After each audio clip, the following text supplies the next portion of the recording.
कहानी की शुरुआत में हमें एक लड़की दिखाई जाती है।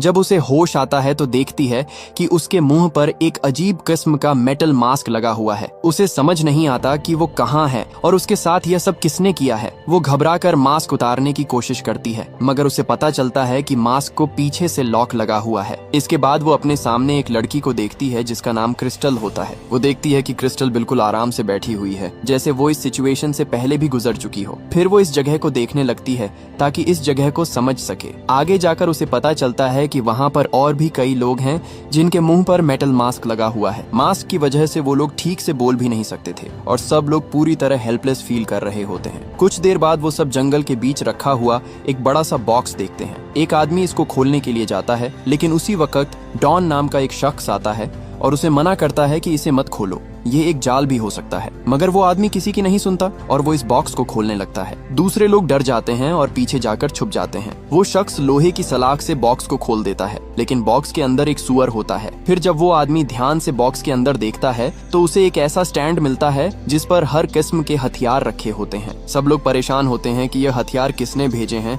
और इन हथियारों का वो क्या करेंगे। उसी टाइम जब वो लड़की हथियारों की तरफ जाने लगती है तो इस लड़की को बॉक्स पर रखा हुआ एक कवर मिलता है। जब वो इसे खोलती है तो इसके अंदर मास्क की चाबियां होती हैं। वो लड़की चाबी से सबके मुंह से मास्क उतार देती है ताकि खतरे में वो एक दूसरे से बात कर सकें। इसके बाद डॉन उसे एक पिस्टल देता है, मगर वो कहती है कि वो हथियारों से डरती है और न ही पहले कभी यूज किए हैं। डॉन उसे कहता है बस अपनी उंगली इस्तेमाल करो, यही काफी है, और यह भी कि हमें नहीं मालूम हम कहाँ हैं और हमारे साथ क्या होने वाला है। वहाँ पर एक और आदमी उसे तसल्ली देता है कि वो उसे हथियार चलाना सिखा देगा। अभी वो बात ही कर रहे होते हैं कि अचानक हवा में गोली चलने की आवाज आती है। वो आदमी लड़की को पकड़कर बॉक्स के पीछे छुप जाता है और वो समझ नहीं पाते कि आवाज कहाँ से आई है। अचानक वही लड़की सर में गोली लगने से मर जाती है। कई और लोग भी इसी तरह मर रहे होते हैं। एक लड़की डरकर भागने की कोशिश करती है, मगर वो एक गड्ढे में गिर जाती है। वो आदमी यह सब देख रहा होता है और उसकी मदद करने के लिए वो किसी तरह गोलियों से बचकर जाने लगता है। जब वो गड्ढे के करीब पहुंचता है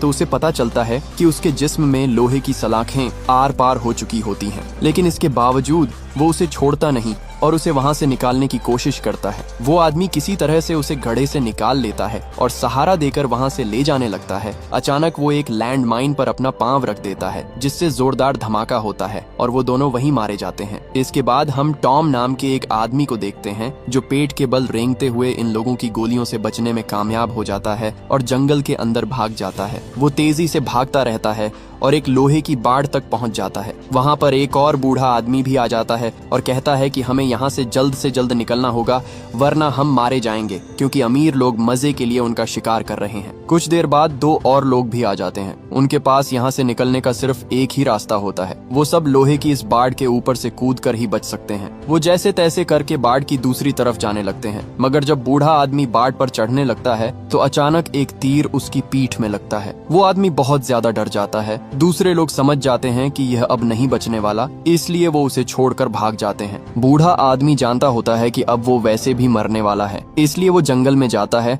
और अंधाधुंध फायरिंग शुरू कर देता है, इस उम्मीद पर कि शायद वो अपने पीछे आने वालों में से किसी को मार दे। लेकिन उसे और कई तीर लगते हैं और वो वहीं दम तोड़ देता है। बच जाने वाले तीनों लोग तेजी से भाग रहे होते हैं। किसी को भी यह समझ नहीं आ रहा होता कि उन्हें कौन मार रहा है और आखिर इन लोगों को उनसे क्या चाहिए। वो तीनों भागते भागते एक शॉप में पहुंचते हैं। टॉम गुस्से में उनसे पूछता है, हम किस मुल्क में हैं? शॉप वाला आदमी उसे बताता है कि वो आर्कनसास स्टेट में है। यह सुनकर टॉम हैरान रह जाता है, क्योंकि वो न्यूयॉर्क में रहता था और आर्कनसास बहुत ज्यादा दूर होता है। वो उनसे फोन मांगता है ताकि पुलिस से मदद ले सके। वो पुलिस स्टेशन फोन करके अफसर को सारी सिचुएशन बताता है। अफसर उसे कहता है कि वो फोन को ट्रेस कर रहे हैं और जल्द उन तक पहुंच जाएंगे, और उनसे कहता है कि वो किसी भी सूरत अपनी जगह से न हिले। उसी टाइम उनके साथ वाली लड़की कैफेटेरिया में रखा हुआ खाना खा लेती है, जिसकी वजह से उसकी सांस रुकने लगती है और वो उल्टियां करती है और वहीं मर जाती है। इसके बाद दुकान का मालिक और उसकी बीवी मास्क पहन लेते हैं और अंदर जहरीली गैस फेंक देते हैं और बाकी दोनों को गोली मार देते हैं। जब वो तीनों मर जाते हैं